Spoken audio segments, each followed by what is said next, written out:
Foro con las diferentes instituciones el día de hoy pues han tenido participación en este seminario. Solicitamos pues la presencia del representante de la Superintendencia de Control de Mercado, el doctor David Echevarría, intendente de investigaciones de prácticas desleales. Por favor, lo invitamos a ubicarse acá en esta mesa directiva.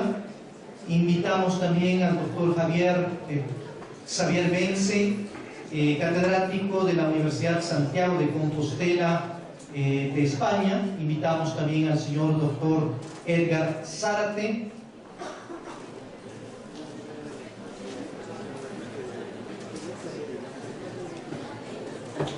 de la Superintendencia de Economía Popular y Solidaria. Y pues la moderación de este evento va a estar a cargo de uno de nuestros catedráticos de la Escuela Politécnica del Ejército, que en la actualidad pues es presidente del Colegio de Economistas de Pichincha. Por favor, solicitamos al señor economista Víctor Hugo Albán. La temática que será tratada son los retos de la articulación del gobierno, universidad y el mercado. A todos, distinguidos colegas, por favor, distinguidos colegas, señor coronel Ricardo Urbina, representante del señor rector de la Escuela Politécnica del Ejército y nuestro distinguido director. Primero quisiera felicitar a usted y a quienes han organizado este foro, que dice la calidad de la Escuela Politécnica del Ejército. Hoy en la mañana tuvimos una brillante actuación del doctor Pedro Paz. Comentábamos con algunos colegas docentes, realmente qué desperdicio que no haya estado toda la Escuela Politécnica del Ejército. ¿Por qué? Porque él sí tiene clara idea de qué es el nuevo cambio del siglo XXI, el cambio de las nuevas políticas, el cambio del Estado. Para muchos nos ha sido difícil aceptar, pero tenemos que admitir que hay un cambio radical en las políticas de Estado. Este mero hecho de que estas conferencias magistrales nos ilustren a todos nosotros, ya sea docentes como señores estudiantes, de cuál va a ser el futuro del país, cuál va a ser el futuro del Ecuador. El señor representante de la Universidad de España, con justa razón decía en la mañana, caramba, el Ecuador está en la vista del mundo. Y es así, señor, estamos en la vista del mundo. Para muchas personas y sobre todo empresarios que fueron quienes acompañaron al señor presidente de la República en su gira por Europa, sobre todo en Alemania, cambiaron totalmente su mentalidad. ¿Por qué? Porque sí fue claro y explícito cuáles son los cambios. Vamos a tomar las reglas de juego para este conversatorio. No es una mesa redonda formal. Hemos escuchado en la mañana a grandes conferencistas como Pedro Páez, el doctor Vicentón, de la Universidad de Compostela de España, que nos ilustraron qué es lo que es la economía, cómo está la superintendencia, etc. Hoy en la tarde hemos asistido a otras tres buenas conferencias que también nos han ilustrado. Vamos a hacer ahorita un conversatorio, los actores que han sido mencionados, y vamos a darles 10 minutos a cada uno a que resuman lo que han sido sus brillantes exposiciones. Yo creo que después de los 10 minutos, pues quien está haciendo de moderador hará una breve reseña, como así lo estila ser moderador, e inmediatamente procederemos a dar cabida a preguntas, que entiendo habrá muchas inquietudes, porque ha habido muy buenas explicaciones y sobre todo inmensas transformaciones en el sistema político y de Estado a través de políticas públicas aquí en el país. Con este pequeño preámbulo pues doy paso primero a nuestro invitado especial, es el representante de la Universidad de Compostela de España. Doctor, por favor.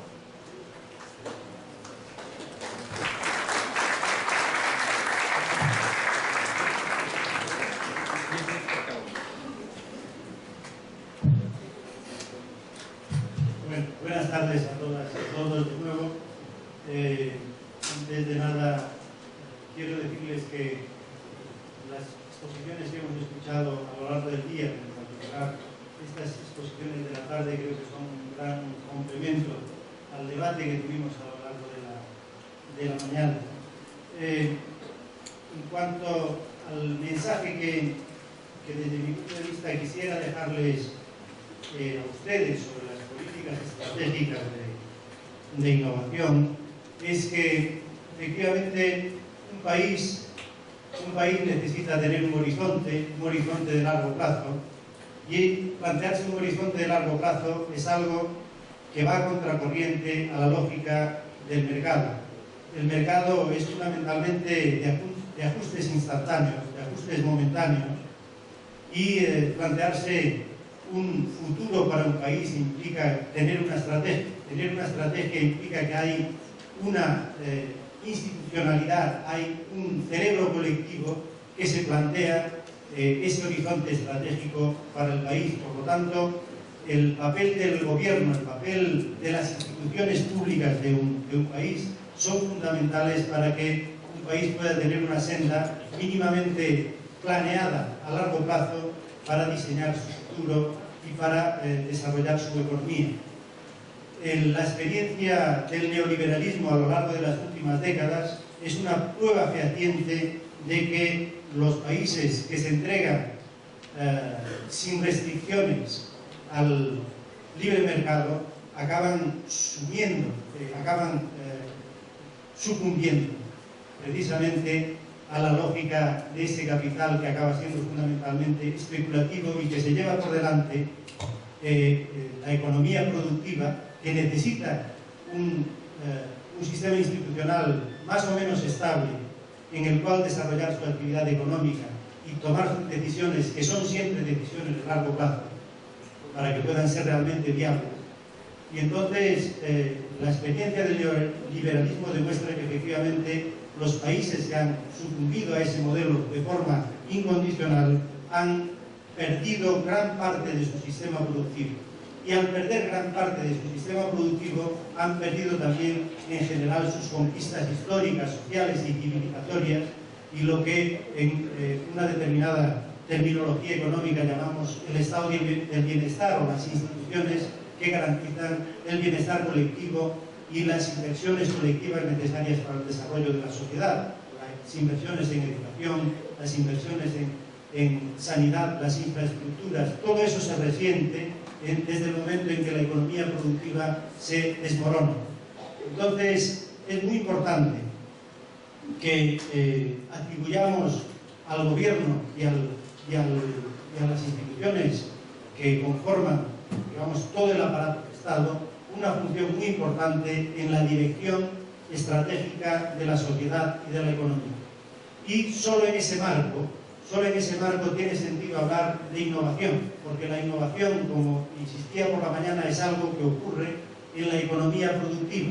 La innovación es algo que implica mejoras en los bienes, mejoras en los servicios, creación de nuevos bienes, creación de nuevos servicios, de nuevas organizaciones productivas, de nuevas organizaciones sociales. Y eso solo es posible en la medida en que la economía productiva funciona, en la medida en que la economía productiva se desarrolla. El desarrollo de la economía productiva tiene lugar en base a innovaciones, pero sobre la base de la existencia de la propia economía productiva. Por lo tanto, yo establecía por la mañana una dicotomía, una contradicción muy fundamental entre la economía productiva y la economía financiera especulativa.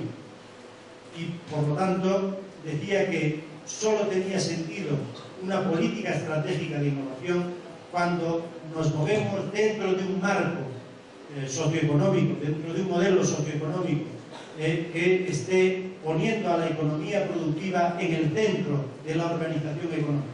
Y decir poner la economía productiva en el centro de la actividad económica, que quiere decir poner al trabajo en el centro de la actividad económica, poner a las personas en el centro de la actividad económica, poner a los grupos sociales en el centro de la actividad económica. Eso es lo que implica poner la economía productiva en el centro, porque la economía productiva genera riqueza, genera bienes, genera servicios que han de ser distribuidos entre todos los miembros que participan en la sociedad. Por lo tanto, decía, y con esto termino, que en Ecuador creo que están sentando las bases para poder tener una política de innovación estratégica, porque están sentando las bases de un nuevo modelo de crecimiento en el cual la economía productiva va a ir ganando terreno frente a la economía financiera y especulativa. Es muy importante la vinculación, en todo caso, de una estrategia de desarrollo que combine el desarrollo de esa capacidad productiva al interior del país como forma de generar rentas en el interior del país que puedan servir a todo este proceso que acabo de mencionar. En ese sentido es muy importante evitar que la financiarización de la economía, una parte de la economía y del consumo, pueda hacer que la economía acabe siendo dependiente fundamentalmente de las importaciones en base a algún tipo de financiamiento de carácter financiero, valga la redundancia. Por lo tanto, y con esto ahora sí que termino, creo que están sentando las bases para poder tener una estrategia innovadora de largo plazo que permita a su economía productiva, a sus empresas, a sus cooperativas, a sus organizaciones de la economía social, que puedan tener realmente un planteamiento de modernización, de aprovechamiento de todas las capacidades existentes hasta el momento para hacer cosas nuevas, diferentes, que puedan ser del interés de la ciudadanía, que puedan ser del interés de los consumidores y que puedan ser también una parte de ellas exportadas al exterior, porque puede haber efectivamente demanda para ese tipo de bienes o para ese tipo de servicios. Esa es la base para poder construir una sociedad más justa y una sociedad, en definitiva, más cohesionada.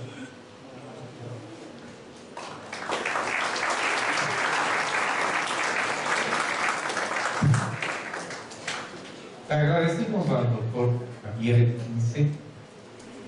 Como sabíamos, él es coordinador del doctorado en Desarrollo Económico e Innovación de la Universidad Santiago de Compostela de España. Cedemos el micrófono al economista David Echeverría, representante del señor Superintendente de Control del Poder de Mercado, doctor Pedro Páez.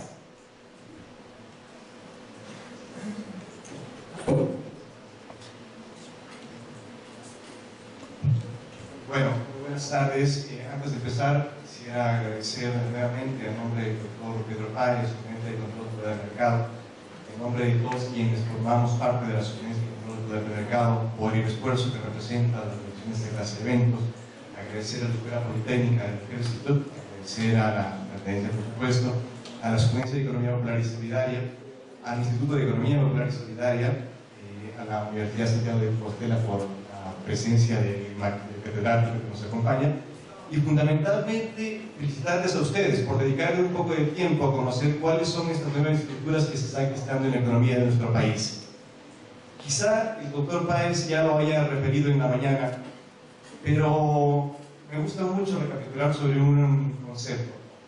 El Ecuador viene de 500 años de un sistema económico en el cual se trataban de reproducir una y otra vez sistemas económicos en los cuales el capital, los intereses particulares de grupos particulares estaban puestos al servicio de estos grupos y la política funcionaba en esta misma consonancia. Lo que se trata de hacer actualmente, a través de un nuevo marco legal que nace a través de la Constitución del año 2008, es modificar esta clase de estructuras, es trabajar en interacción con otras instituciones públicas y con los operadores particulares en reformas estructurales de estos 500 años de historia en los cuales se ha ido replicando un sistema económico.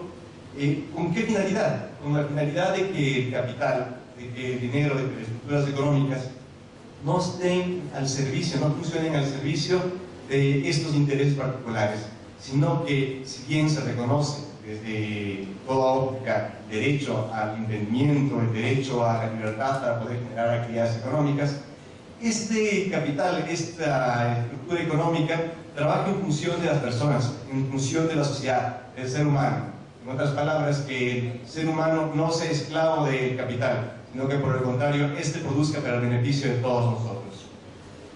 Lo que buscamos como suplemencia y control de poder de mercado es modificar o es trabajar coadyuvando en la modificación de esa estructura, no para que se generen restricciones a la libertad, como muchos pueden considerar, restricciones a la libertad de empresa, a la libertad de emprendimiento, a la libertad de trabajo, no para entrar a controlar todos los sectores de la economía y de la producción, sino por el contrario, garantizar esta libertad, garantizar la posibilidad de que las personas, los emprendedores, los innovadores puedan trabajar, puedan desarrollar sus iniciativas.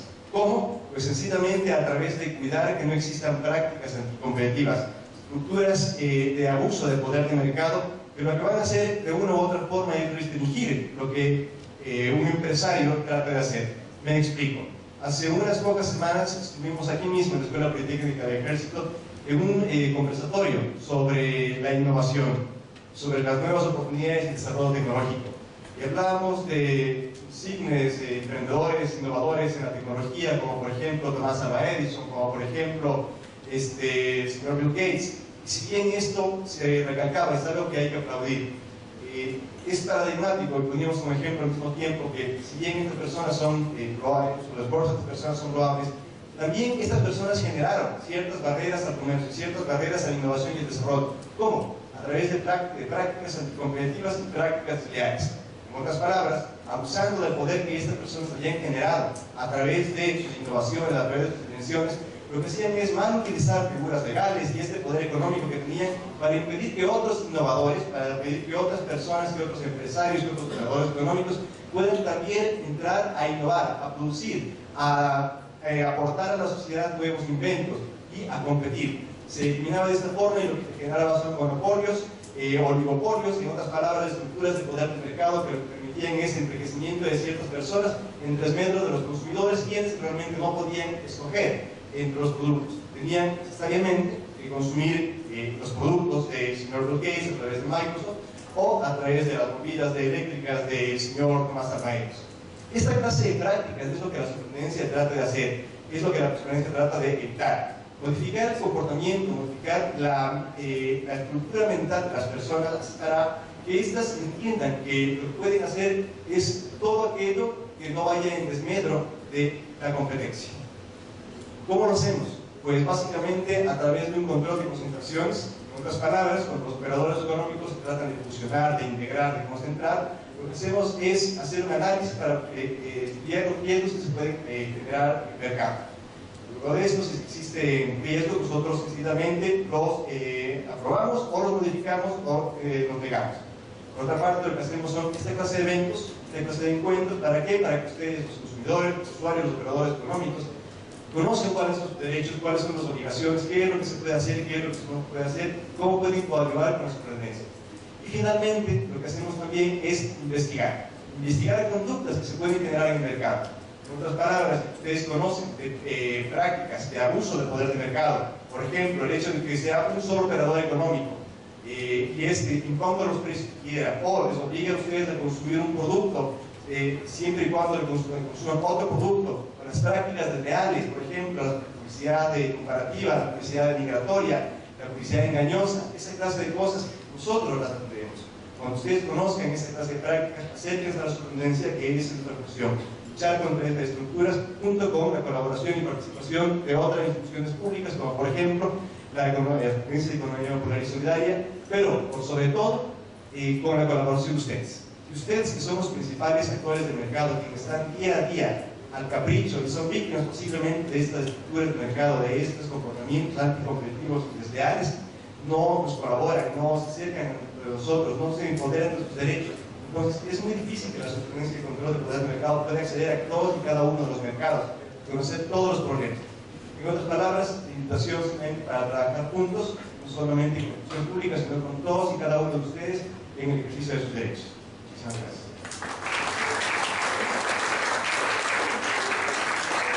Muchas gracias.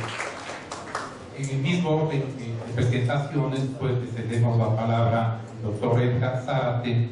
El doctor Zárate viene en representación del doctor Hugo Jacón Estrella, superintendente de Economía Popular y Solidaria. Doctor. Muchas gracias. Debo referirme a lo que ha sido el escenario en nuestro país, el quehacer del sistema cooperativista, en función precisamente de que este tipo de persona jurídica ha representado la base fundamental de lo que podríamos llamar la economía de autogestión. ¿Cómo no hacer referencia a la primera ley de cooperativas de 1936, 37, cuando el general Alberto Enríquez Gallo era presidente del país? Una época de organizaciones sociales en la que se promulgó el Código de Trabajo, la Ley de Comunas y esta Ley de Cooperativas, que abría la posibilidad para que los ciudadanos y ciudadanas del país puedan organizarse bajo el sistema de una economía pujante de autogestión, lamentablemente mal concebida con algún patrocinio del Estado. En 1966 se dicta la nueva Ley de Cooperativas, cuando el señor Clemente Lleró Vildaburo era presidente de la República. También una etapa de grandes transformaciones sociales que hacían prever que nuestro país iba a anclarse en el desarrollo que todos aspirábamos. Sin embargo, surge una coyuntura muy difícil de superar cuando, en el afán de contrarrestar lo que era la amenaza de la penetración ideológica de la Revolución Cubana, fue enfrentada con políticas de Estado por parte de los Estados Unidos, y se inventó en Latinoamérica una serie de programas destinados precisamente a que esto no suceda. Así es de recordar cómo en el país se estableció la famosa Alianza para el Progreso, vino el punto cuarto, la USAID desplegó una gran cantidad de acciones para convencer a los ciudadanos ecuatorianos de que estábamos amenazados por esa terrible sombra que había caído, según su criterio, sobre América Latina. Y es cuando se identifica el cooperativismo con caridad. Y todos pasamos a creer que ser cooperativistas era ser beneficiarios de las políticas de Estado o donaciones de entidades del extranjero, quemándonos las alas que podía crecernos día a día para despegar. Y así pasamos una gran etapa en la que de ninguna manera pudimos identificar lo que era en principio la gran idea de la autogestión y la creación de un sistema económico autónomo, en principio con el apoyo del Estado y también con el apoyo del sistema privado de la economía. No se pudo porque, al contrario de las migajas que se daban para el sistema, se llevaban todos los productos de las cooperativas, fundamentalmente de ahorro y crédito. Y no es raro citar cómo es que muchos bancos se aprovechaban de los grandes recursos de los sectores populares. Recuerdo con mucha pena cuando se quebró a la cooperativa San Francisco de Asís, que era la cooperativa de ahorro y crédito más grande de Latinoamérica, y que solventaba recursos para las entidades bancarias que estaban con déficit. No era raro entonces que la cooperativa de ahorro y crédito San Francisco de Asís los días viernes les proporcione recursos a los bancos para que puedan acreditar los encajes de fin de semana ante el Banco Central. Pero bueno, las cosas han cambiado y ahora tenemos, en el 2011 se dicta la nueva Ley Orgánica de Economía Popular y Solidaria y del Sector Financiero Popular y Solidario. Es una esperanza para ahora sí ver si se intenta crear, como decía en mi intervención primera, desde abajo hacia arriba, la construcción de un sistema autónomo, de un sistema de economía popular en el que se anclen las esperanzas de muchos sectores de los ecuatorianos, fundamentalmente marginados. No debemos dejar de reconocer, sin embargo, de lo que había mencionado antes, como por ejemplo, a través del cooperativismo de vivienda, se han solucionado los grandes problemas de ciudades tan importantes como Guayaquil, como Quito, Santo Domingo de los Áchilas, Riobamba, Ambato, Ibarra. Se han construido en base precisamente al desarrollo de este sistema maravilloso de autogestión y de colaboración mutua. Por eso es que cuando nosotros participamos de este tipo de eventos, estamos siendo testigos de que efectivamente la ciudadanía se está concienciando de lo que significa la apertura de una nueva oportunidad para ahora sí, como en algún momento el presidente de la República llamaba a la Constitución, este hermoso poema, construya mejores días para el país. Gracias.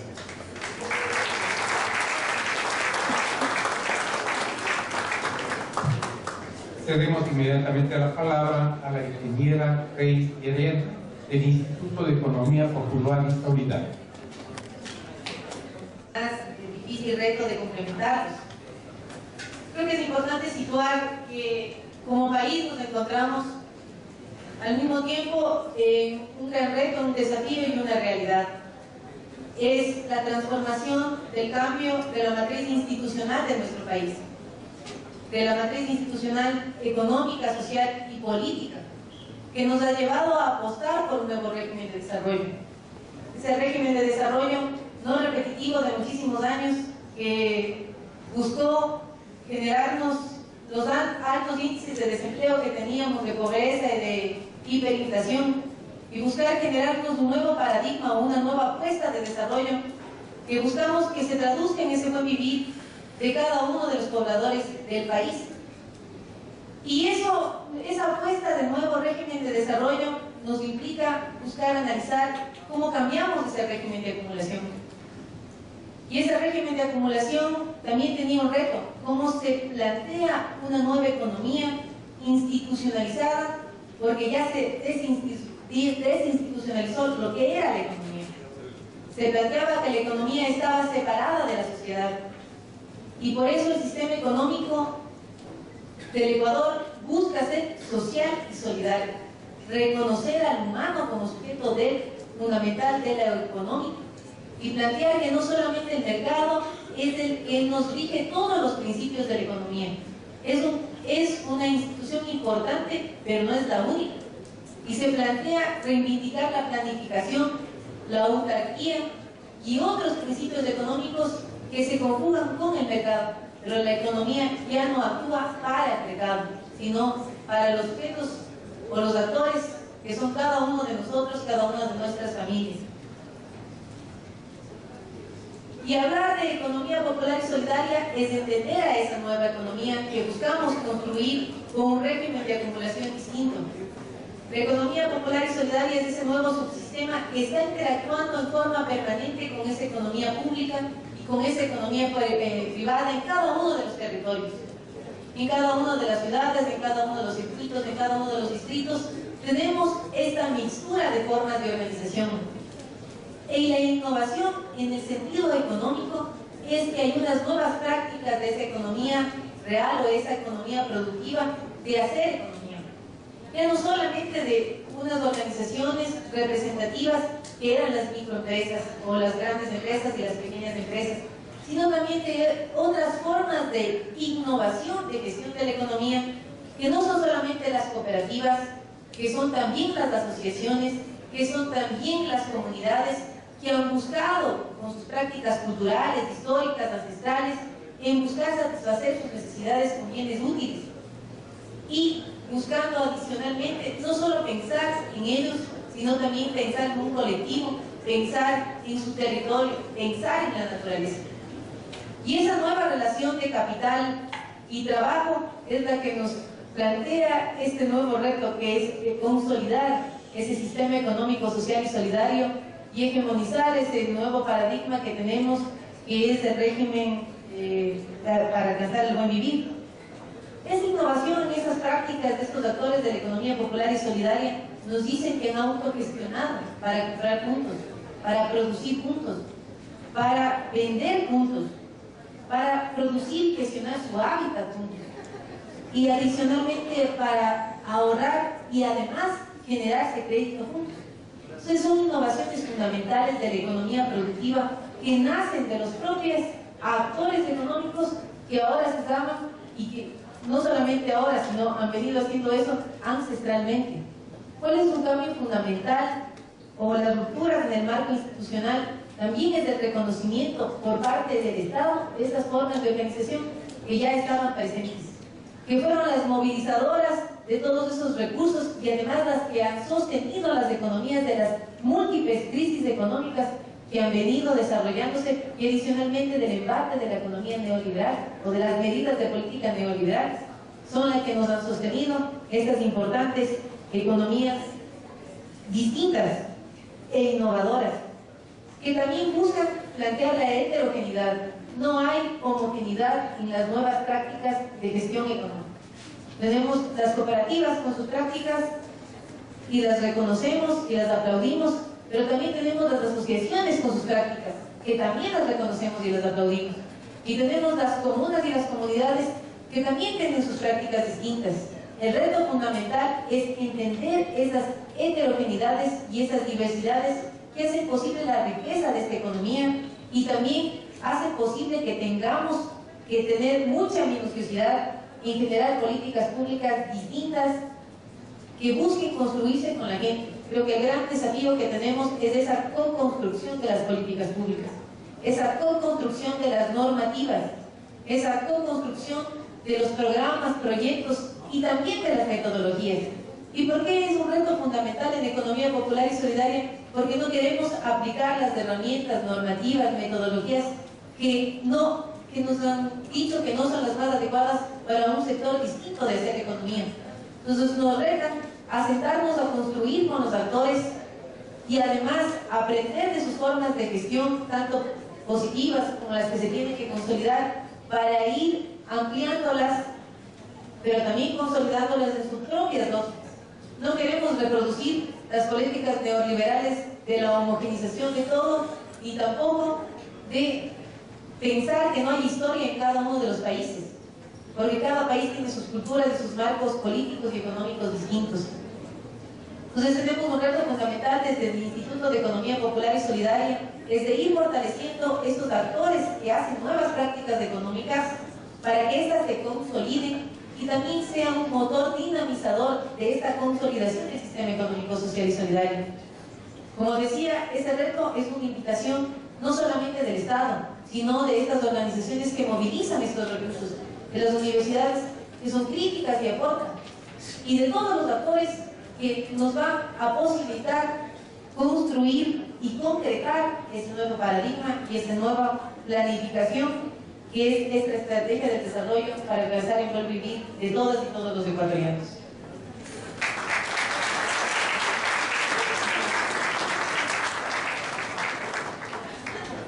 Muchas gracias. Antes de cederles la palabra para las inquietudes que tengan ustedes, quiero hacer un pequeñísimo resumen, puesto que tratar de retos de la articulación del gobierno y el mercado. Él, en su brillante exposición, no solamente en la mañana, sino en la aclaración de esta tarde, habló de las políticas estratégicas. Que las políticas tienen que ser de largo plazo, ya que el mercado es a futuro, a través de una estrategia entre lo colectivo, el papel del gobierno. La función importante es la innovación, nos ha manifestado, que tiene que ir innovándose la economía productiva para mejorar la vida. El desarrollo de la vida productiva es un reto permanente de todas las economías. Quisiera culminar yo indicando que esta mañana decía que admiraba las políticas de gobierno del Ecuador y que eran un ejemplo para muchas ciudades europeas, inclusive para la española. Quisiera que le demos un fuerte aplauso, puesto que nuestro invitado viene desde España a brindarnos todo el apoyo a nuestra universidad, la Escuela Politécnica del Ejército.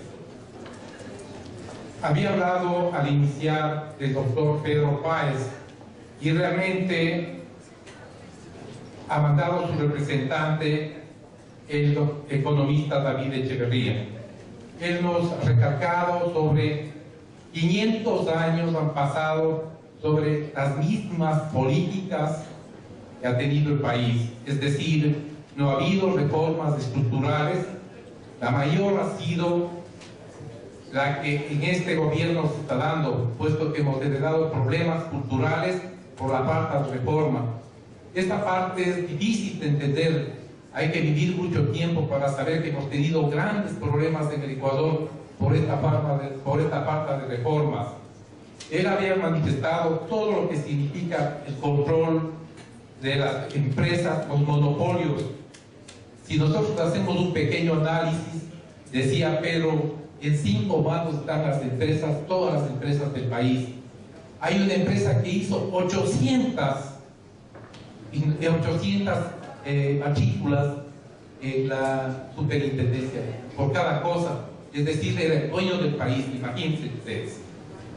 Finalmente manifestó que el control del mercado se basaba para evitar los monopolios. También pido un fuerte aplauso a Pedro Páez y a su representante, el economista David Echeverría. Al doctor Edgar Zárate, que viene representante del señor superintendente Hugo Caco Maestrella, doctor Hugo Caco Maestrella, le ha tocado la parte pertinente de explicarnos la razón de ser la Superintendencia de Economía Popular y Solidaria. Fíjense ustedes que ha tenido que pasar alrededor de casi 100 años para que haya reformas estructurales.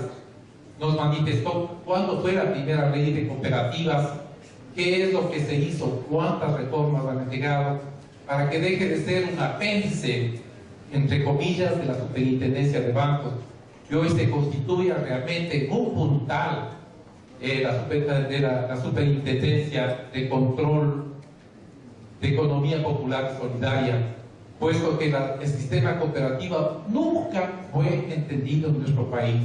Él manifestó claramente que realmente fue muy difícil lograr los cambios estructurales que se vienen dando y que se están dando, y el desarrollo que ha dado.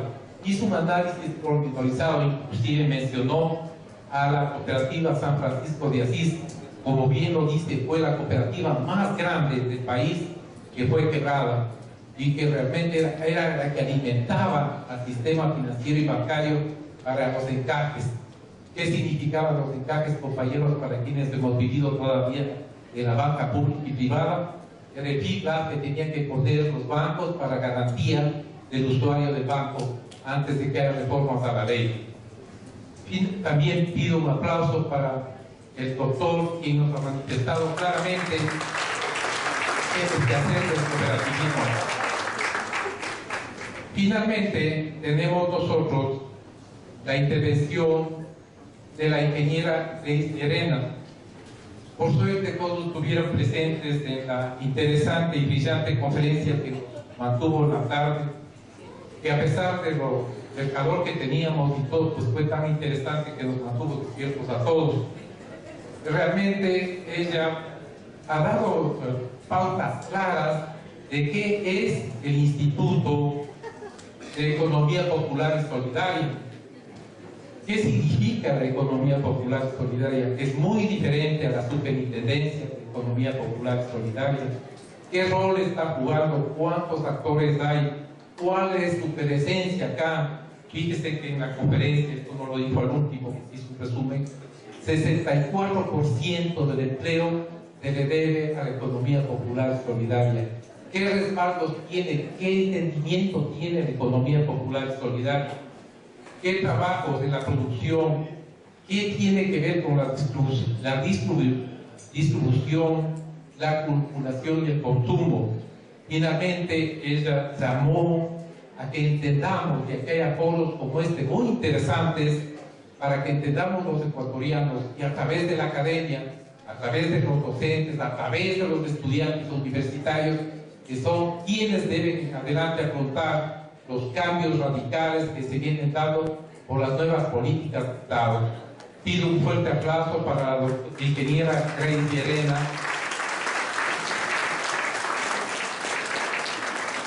Y con su reverencia, señor director, quisiera ver si hay alguna pregunta para uno de los exponentes. Sí, doctor. A todos los expositores y a los panelistas destacar, mi pregunta es para el doctor Vence. Doctor Vence, si decimos que estamos en el punto de bifurcación del capitalismo, ¿cómo mira usted el crecimiento de los países que nos encontramos en la periferia, cuando aún en el inconsciente colectivo de nuestro pueblo está presente la alienación del saber, del ser, del poder por parte de los países que se ubican en el centro?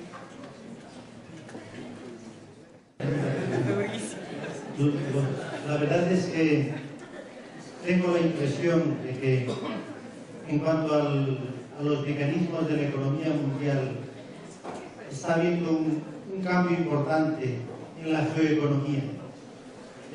Las fuerzas económicas que han, digamos, puesto en marcha el sistema económico capitalista y el proceso de desregulación que hubo a nivel mundial en las últimas décadas, lo cierto es que ha conducido a un cambio importante en la geografía económica del mundo. Y algunos países de la periferia han pasado a ocupar un lugar muy importante en la escena económica actual. No es solo el caso de países emergentes de gran tamaño, como puede ser el caso de China, o el caso de la India, o el caso de Brasil, sino que algunos otros países han sabido encontrar también un espacio nuevo en ese nuevo mapa de la economía mundial.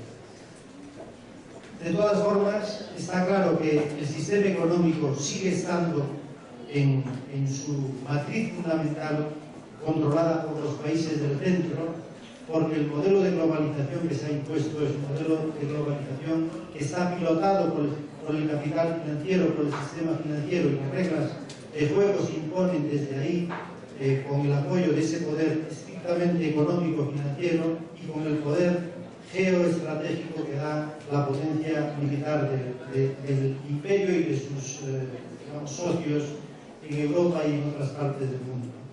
Y entonces, en ese sentido, el corazón del sistema sigue siendo un corazón unipolar en ese sentido, pero la base económica se ha ido multipolarizando.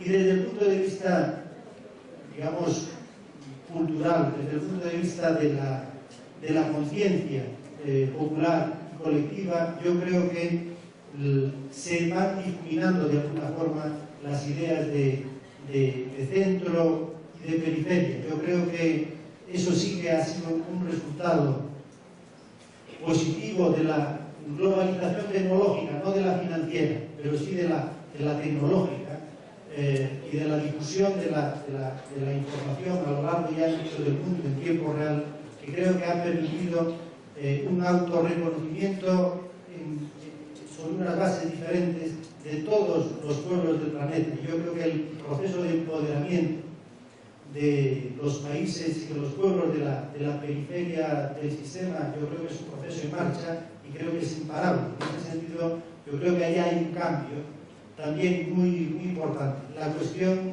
yo creo que el reto está ahora en conseguir que este nuevo panorama, ¿no?, de autorreconocimiento y de empoderamiento de los pueblos de la periferia sean capaces de vehicularlo a través de decisiones políticas institucionales para garantizarse, digamos, el poder suficiente para dirigir sus economías de acuerdo con sus propios intereses en el concierto, bueno, de una economía que es abierta, ¿no?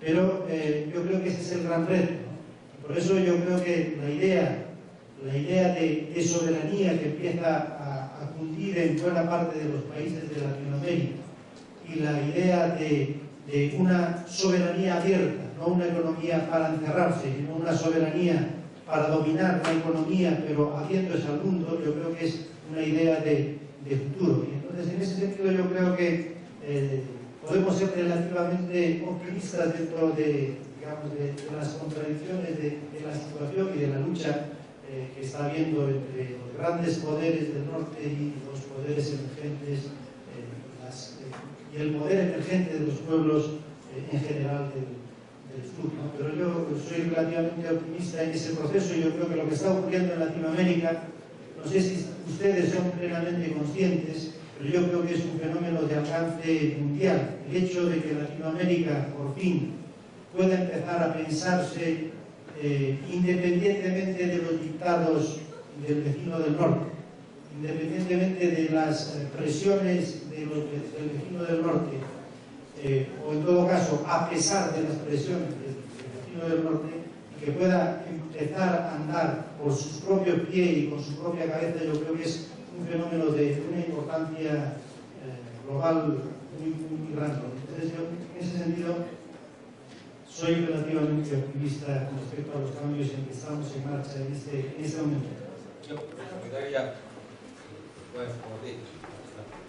Bueno, soy profesor de la Facultad de Administración y hemos visto en las diferentes presentaciones de la innovación, como bien presentaba el doctor desde España,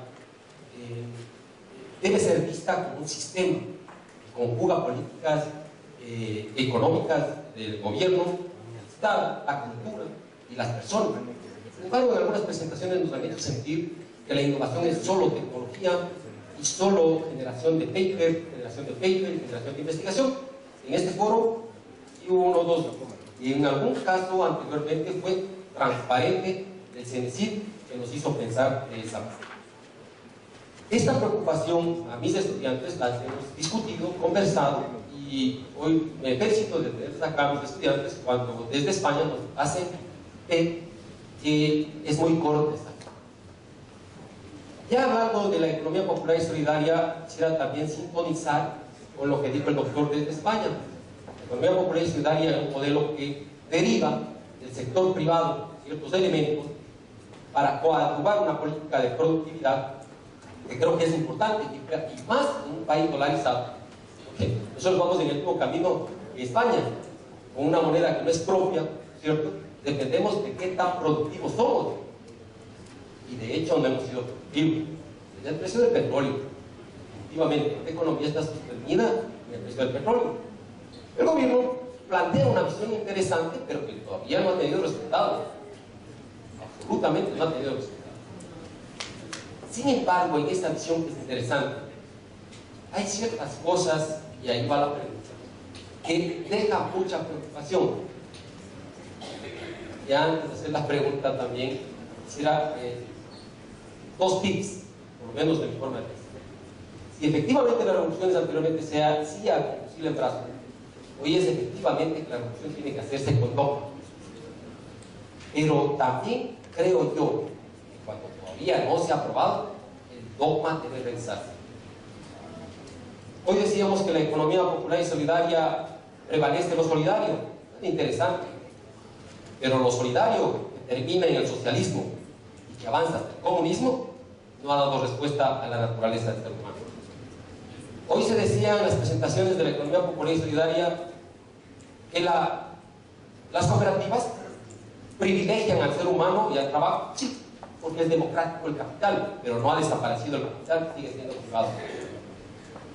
Y también se soslaya, no tanto en estas presentaciones, pero sí desde el gobierno, el de hacer privado cuando se vitupera y se confunde entre rentabilidad y lucro. No sé que sea rentabilidad o que sea lucro, pero de que el ser humano en cualquier tipo de organización y en cualquier tipo de emprendimiento busca una remuneración. En el caso de solidaridad, a efecto de que sea fin y medio de su crecimiento grupal, eso no ha desaparecido y no se ha encontrado otra forma. Entonces, a mí me deja preocupado esa visión, efectivamente, de la economía popular y solidaria, de circunscribir o de aparentemente aparecer de que todas las organizaciones privadas que bueno ahora tratan de organizarlas para que sean más productivas, como que no tienen derecho a una rentabilidad justa, como que va a estar limitada y circunscrita a un territorio.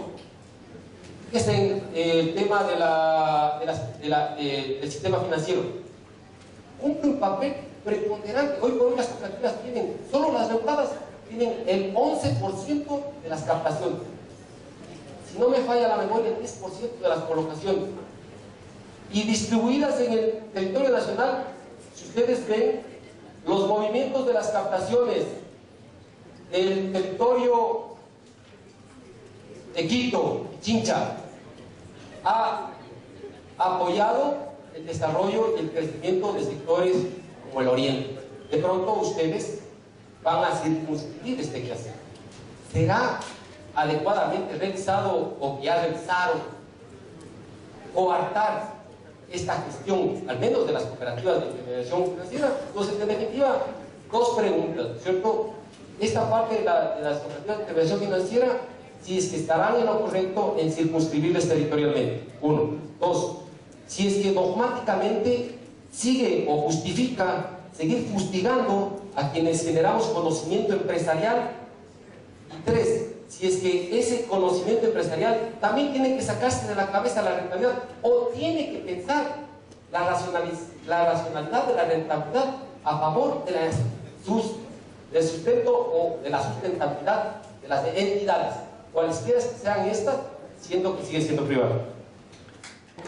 Y yo voy a circunscribirme a analizar cuál es el manejo, de qué forma se maneja el capital social de una organización. Y para eso quiero referirme concretamente a la ley, porque mi interpretación puede ser seguramente captada de diferente manera, no lo quiero. El capital social de las cooperativas será variable e ilimitado.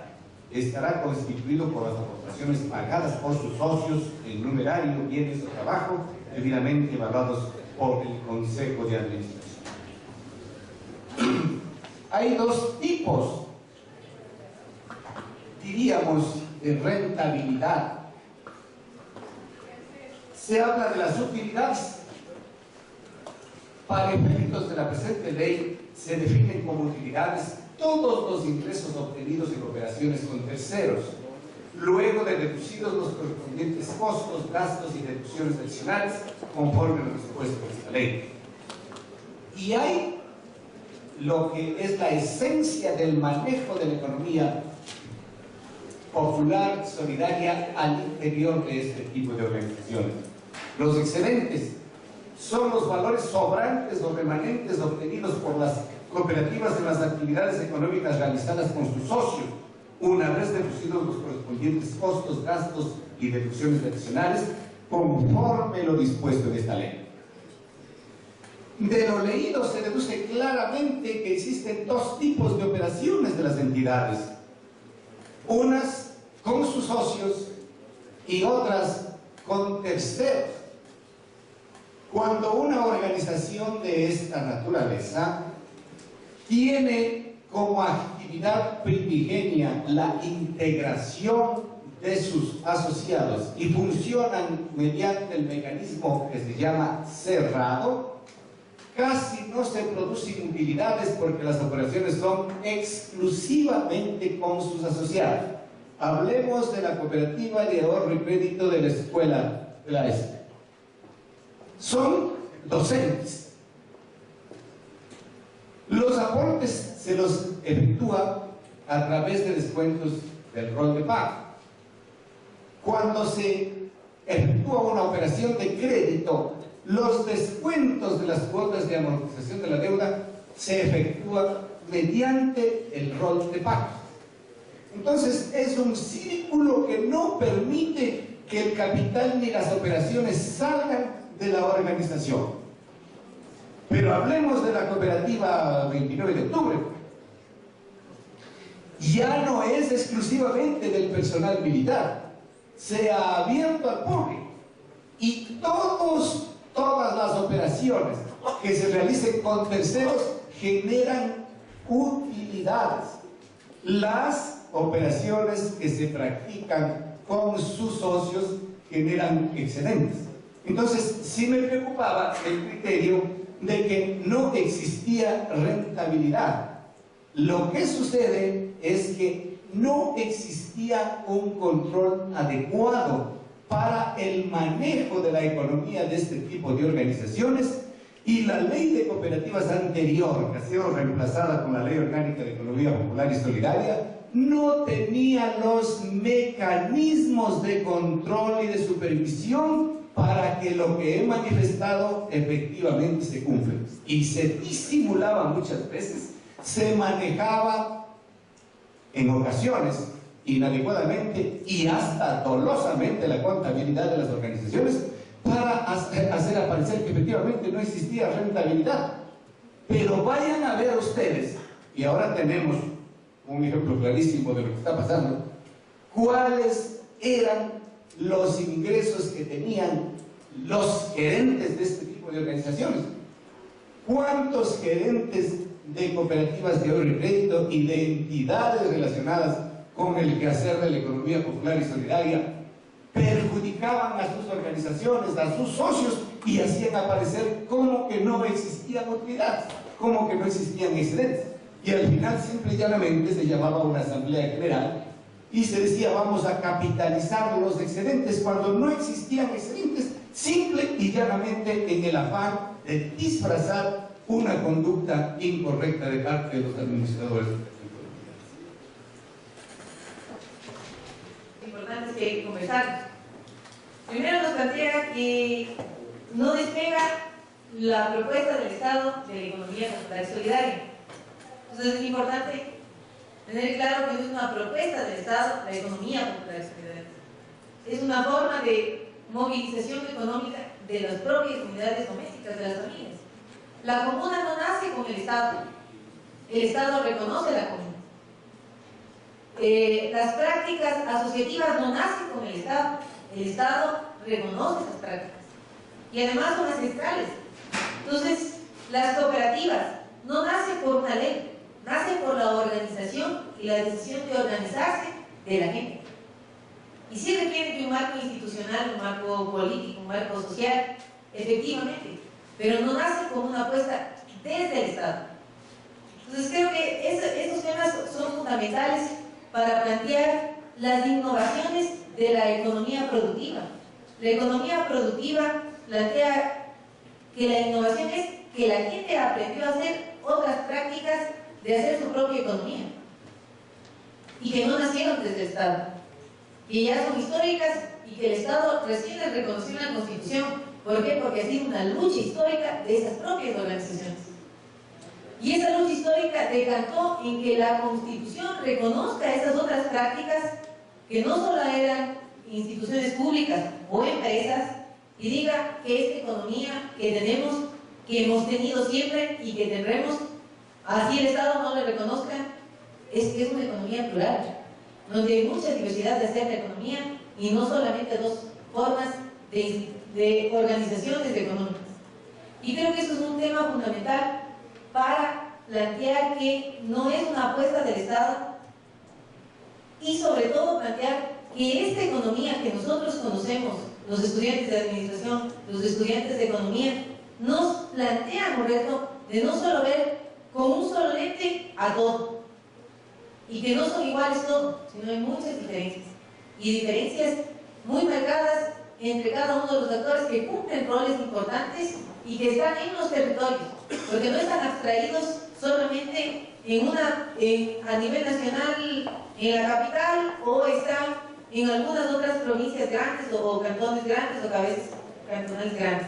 Están en cada uno de los territorios las presencias de esas economías mixtas, en unos más, en otros menos. Todo depende del tejido social que se genere. Creo que eso es importante como punto de partida. Que la economía popular y solidaria es una construcción social de hacer otra economía. No es solidaria porque vamos a impulsar el socialismo ni menos el comunismo, porque sería plantearnos que estamos apostando a otras prácticas o otro paradigma de desarrollo. que para nosotros es el bien común, es el buen vivir. Ese es el paradigma económico que nos estamos planteando. Otro es nuestro, porque el socialismo o el comunismo probablemente, en el tema económico, es otro modo de hacer la producción. Entonces aquí estamos reconociendo que la economía es plural, que hay diferentes formas de hacer la economía y que todas tenemos que promoverlas en su interacción. Entonces partimos de eso rompiendo el paradigma. Ahora, también tenemos que deconstruir cómo vemos la economía, porque vemos a la economía y decimos todos tenemos que crecer, pero la pregunta es crecer en qué y crecer cómo. Eso es un tema fundamental. ¿Cómo crecemos? Porque vamos a crecer y tenemos estos análisis interesantes que hizo Pedro en la mañana y estoy segura que también usted hizo. Crecemos tanto como el capital financiero especulativo ha crecido, porque ha crecido, ha generado rentabilidad y tenemos crisis económicas mundiales. ¿Cómo crecemos? ¿Y qué es crecer? Para estas organizaciones de la economía popular y solidaria que han estado sin el Estado y ahora tienen instituciones en que les promueven, les acompañan, les controlan, tienen institucionalidad pública que está en este momento. Pero crecer para estas organizaciones implica primero entender por qué se constituyen. Entonces, estas organizaciones se constituyen buscando satisfacer necesidades comunes. Entonces dicen, tenemos estas necesidades comunes, hay que generar bienes útiles que satisfagan estas necesidades porque nosotros somos los fundamentales para hacer producción o comercialización o distribución y consumo. Necesitamos suplir nuestras necesidades. ¿Cómo suplimos nuestras necesidades? Con la única herramienta que tenemos, el trabajo. Pero tenemos esta bolsa de trabajo o este fondo de trabajo que les comentaba, es la sumatoria de lo que nosotros hagamos en economía mercantil, es decir, cualquier actividad económica, emprendimiento que vamos, o producto y servicio que intercambiamos en el mercado, o también el autoconsumo, la autoproducción. Eso no se analiza como crecimiento porque no está contabilizado, solo por eso. Pero también es una forma en que las organizaciones, además de suplir sus necesidades, requieren ir creciendo como. Creciendo como, supliendo sus necesidades de una forma adecuada, integrando a más personas, teniendo claridades de que no vamos a concentrar los excedentes o las utilidades, sino necesitamos redistribuir, porque el crecimiento puede ser más equitativo si redistribuimos y somos beneficiados muchos a ser beneficiados pocos. Hemos tenido en algunos momentos históricos importantes crecimientos y una polaridad impresionante en la redistribución de la riqueza. Quiénes tienen más y quiénes tienen menos. Y se siguen ampliando las polaridades. Entonces la apuesta es que crezcamos, pero crezcamos todos. Y no solamente buscando la rentabilidad como una de las variables fundamentales de pensar el crecimiento, sino crezcamos pensando en que hay otros elementos también que nos pueden analizar cómo crecemos y que es el bienestar de la gente, ya no con las mismas variables instrumentales que toda la vida nos han enseñado. Tenemos el reto complejo de pensar otras y quizás en este rato no tenemos todas aquellas variables, pero tenemos que pensar cómo crecemos todos, cómo la propiedad, que es nuevas en el cambio de paradigma de hacer las cosas, porque hemos estado muchísimos años haciendo las cosas distintas, porque se crea una ley o porque la Constitución nos plantea un cambio institucional. No es que cambian solitas las prácticas y al otro día todos somos solidarios y redistribuimos y nos gusta trabajar en conjunto y además vemos que la propiedad colectiva es el mejor camino para hacer nuestras actividades económicas, y que cuando tengamos y que dejemos de explotar el trabajo de los otros, no solamente se cambien no solamente esos cambios importantes se hacen con las normas, se hacen con las decisiones, voluntades de todos, de aprender a reconocer que las otras cosas distintas de crecimiento para ellos es distinto desde nuestra óptica. Las comunas no necesitan tener utilidades para sentir que han crecido. Quizás las cooperativas de ahorro y crédito o otras cooperativas o las asociaciones, sí. Pero esas son las formas de crecimiento que para ellas son legítimas. Entonces, no podemos homogeneizar nuestra forma de pensar en ver que crecer y ser rentable es igual para todos. Y eso es fundamental en una economía plural. Que las innovaciones no sean solamente tecnológicas ni de ciencia o de conocimiento, sino también sean en las prácticas de hacer las cosas. Eso es construir un paradigma a largo plazo y es reconocer que hay esas determinidades y esas diversidades, y también reconocer que estamos construyendo y no tenemos respuesta para todo, y que esa respuesta va a salir de la construcción conjunta, no solamente de las universidades del Estado, sino fundamentalmente de los actores de esta transformación, que son de los propios actores que hacen estas actividades económicas. Creo que ese es el reto fundamental de un instituto que fomenta, promueve las capacidades de esos actores de la economía popular y solidaria. Y no decimos que todos los actores de las cooperativas, de las asociaciones y las comunidades iban para la reciprocidad que es la solidaridad. No solamente pensar en el uno, sino pensar en el otro. Y no solo pensar en los dos, sino también pensar en la comunidad. Y no solo pensar en nuestra comunidad, sino pensemos más allá, en nuestro territorio, en nuestra provincia, en nuestra zona, en nuestro país. Y sin pensar solamente que el otro es un recurso. Usted me da el trabajo, su trabajo, ¿qué es lo que tengo que hacer yo para lo menos posible? Porque tengo que sacar lo más posible. No solo pensar en el trabajo del otro como una mercancía, o en la naturaleza como una mercancía. Y eso es reconstruir lo que hemos aprendido toda la vida. Y además está en nuestro inconsciente social. Pues el reto no es mínimo, el reto es muy grande y requiere el trabajo de todos para poder construir, no solamente del Estado. Sí, en verdad. Quiero tener un comentario, la pregunta no fue dirigida a mí, pero ya que pues, en ese sector del mercado también está, sí querían las competencias de las instituciones hermanas, pero tenemos también la responsabilidad de velar sobre el mercado. Y en este punto específico, como dijimos hace un momento, venimos de 500 años de dominación de un sistema y es difícil realizar este cambio. Es lento y paulatino. Sin embargo, esto no significa que el modelo que se propone, que las reformas que se proponen, no hayan dado resultado, no estén rindiendo frutos. Efectivamente, usted debe conocerlo y muchos deben conocerlo, los índices de concentración en la economía ecuatoriana son extremadamente altos. En muchos mercados llegamos a 7, 8, 9 puntos de índice HHI.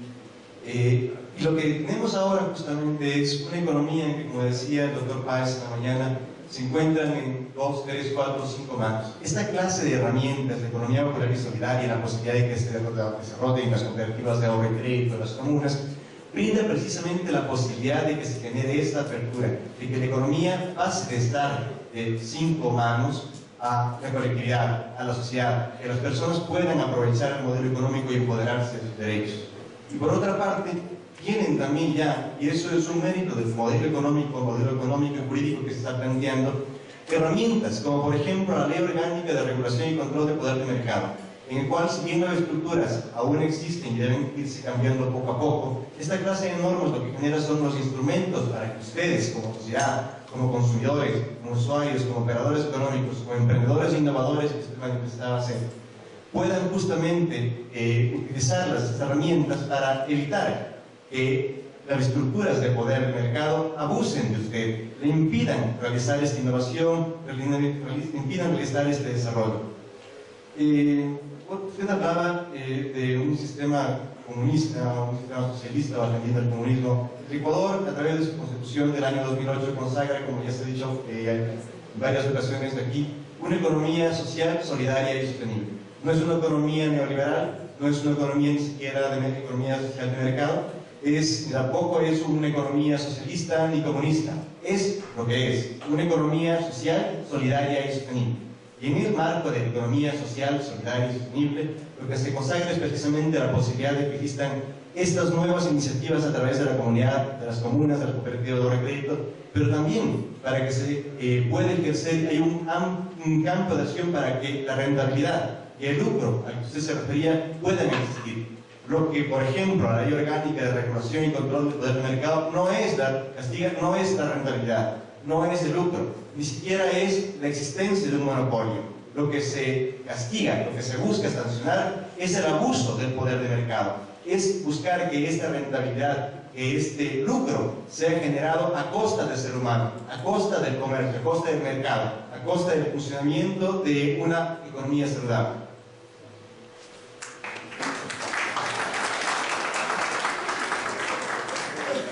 Bueno, damos por concluido este conversatorio.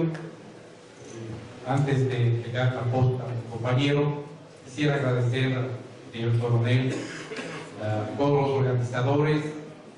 Asuntos académicos como este defienden a la universidad, defienden a nuestro quehacer como docentes y más aún, me atrevería a decir, que defienden a la dirección de la economía, administración, empresas que está a nuestro cargo, a quienes debemos y le debe la universidad muchísimo.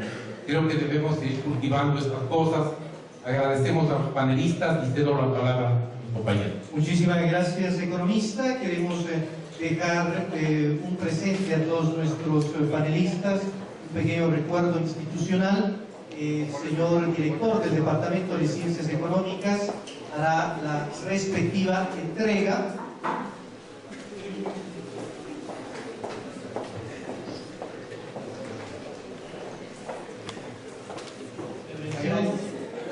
Pues quisiera agradecer a nuestros panelistas, pues demostraron que son de muy alto nivel y nos congratula a nosotros como eventos como este culminen de esta manera. Agradezco sus intervenciones a nombre de mi coronel Mauricio Chávez, rector de la Escuela Politécnica del Ejército. Pues la ESPE está comprometida con todos los ciudadanos. Apuntamos nosotros también al buen vivir. Estamos en este camino y pienso que tenemos que trabajar juntos. El trabajo en equipo es la clave del éxito y creo que la universidad, como la ESPE y otras universidades, estamos comprometidos con este objetivo. Instituciones como la Superintendencia de Control del Poder de Mercado, instituciones que están representando a la economía popular y solidaria, también, ¿por qué no?, el Colegio de Economistas de Pichincha, con nuestros representantes y docentes de aquí, de la ESPE, doctor, muchas gracias por sus intervenciones. En fin, agradecemos pues estos eventos y yo creo que no va a ser ni la primera ni la última. Vamos a seguir con este tipo de eventos. Muchas gracias a todos. Gracias, señores panelistas.